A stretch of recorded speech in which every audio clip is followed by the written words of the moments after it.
Проект не является политическим, а исключительно выступает за соблюдение законов и защищает права потребителей и предпринимателей. Здравствуйте! Сегодня будет нестандартный выпуск, в котором мы расскажем, как за время руководства команды Артема Якимова и команды из Ставрополья поменялся рынок ритуальных услуг Москвы и Подмосковья.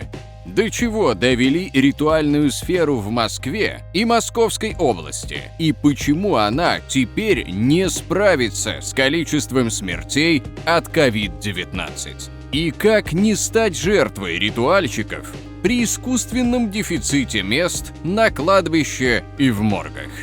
Москва. ГБУ «Ритуал». Единственный оператор кладбищ и крематориев на территории Москвы.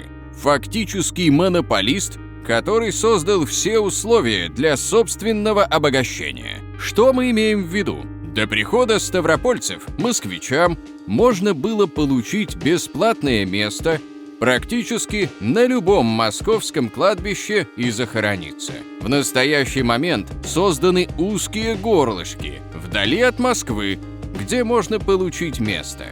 Самое ближайшее место для захоронения – Бутовское кладбище, которое располагается на юге Москвы, в 9 километрах от МКАДа.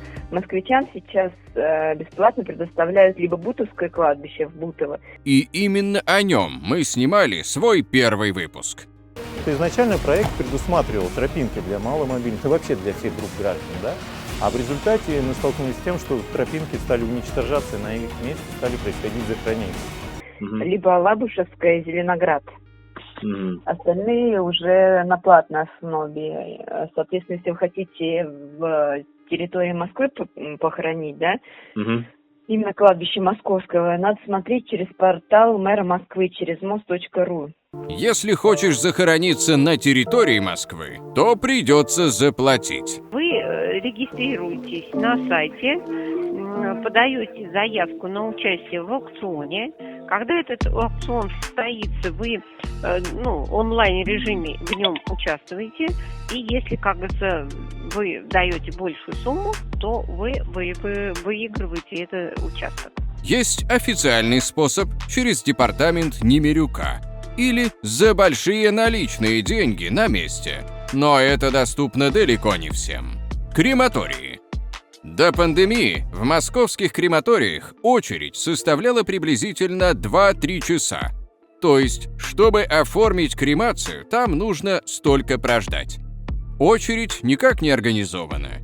К моменту, когда отстояла очередь, тебе выкатывают счет с уже навязанными урнами и доп. Услугами, от которых, если ты отказываешься, чтобы переделать, тебя отправляют опять в конец очереди. Потому что урна ваша, мы получаемся исключительно за свои урны и подписываемся под каждым словом со своей стороны, потому что Нет, вы таким образом навязываете покупку своих урн. Это незаконно. Мне уже навязывали, когда мы тело привозили. В моих интересах Значит, смотрите, вы обязаны принять мою урну по закону. Вы либо это сделаете сейчас на нормальном режиме, либо мы это будем делать через Роспотребнадзор, через прокуратуру. Хорошо, вы все равно это сделаете. И прокуратуру. Давайте тогда мы поступим так, как говорите. Пожалуйста, вы в письменном виде напишите мне отказ, выдать справку о наложении. Я вам писать ничего не буду, потому что я не имею на это права. В свою очередь вы можете пройти в администрацию здания, которое находится у Да, я знаю, я там был уже. Пройти и проговорить с начальством. Мне начальство так и сказало. Я звонил юристам, консультировался. Вы не имеете права мне в этом отказать. Также на территории Москвы и Московской области функционирует ряд частных крематориев, где услуга дешевле и не нужно стоять в унизительных очередях. Но на подъезде к этим крематориям ФСБ совместно с Ространснадзором и ГИБДД проводят рейды, останавливают процессии на подъезде к частным крематориям и долго их проверяют, затягивая время похорон. При этом при всем находятся шокированные родственники. Задействован сумасшедший ресурс ради выгоды нескольких лиц. Силовики, которые должны обеспечивать безопасность граждан, выполняют заказы алчных коммерсантов. Морги. Ранее при каждой крупной больнице был морг, куда раскрепляли тела со всей Москвы. Теперь создана фабрика смерти в морге Тарном проезде, и закрыты ряд московских моргов при больницах на ремонт. Фактически регулируют весь поток и направляют его туда, где находятся агенты ГБУ «Ритуал», готовые предложить свои услуги. Освобождаем зал. Будете выдавать тело? Все в порядке очередности. Очередь уже вычеркнули, вперед очереди нас. Почему-то. Выходим, покидаем зал. На каком основании вы выдаете людей раньше времени? Почему с людей берете деньги? Вот, с людей сотрудник медицины Тарнова, проезда, дом 3, требует 15 тысяч за выдачу.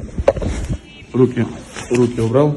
Та же картина происходит и в Подмосковье. Кладбище. После передачи полномочий контроля похоронного дела в ГУРП Московской области, возглавляемый теперь еще и вице-губернатором Романом Каратаевым, открытые кладбища на территории Московской области начали переводить в состояние закрытых.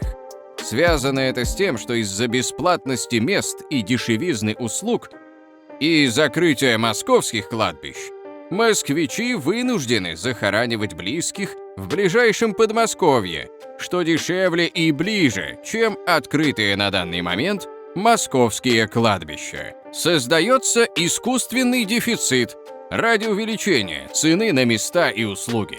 Морги. Начальником ГБУ Московской области, Бюро судебно-медицинской экспертизы, становится господин Приходько. Он, по аналогии с Москвой, закрывает морги. При этом это делает не только он, а также больничные морги закрываются.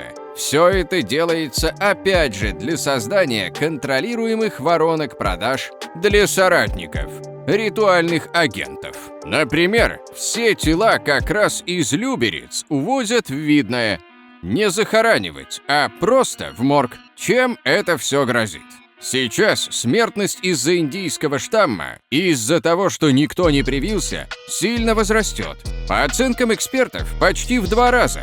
Есть пример жары 2010 года, когда морги не справлялись, а сейчас еще и многие закрыты. Те, кто дают админ-ресурс ГБУ и ГБУ ЦМУ, этого не понимают, так как сами крышуют эту сферу только с 2015 года.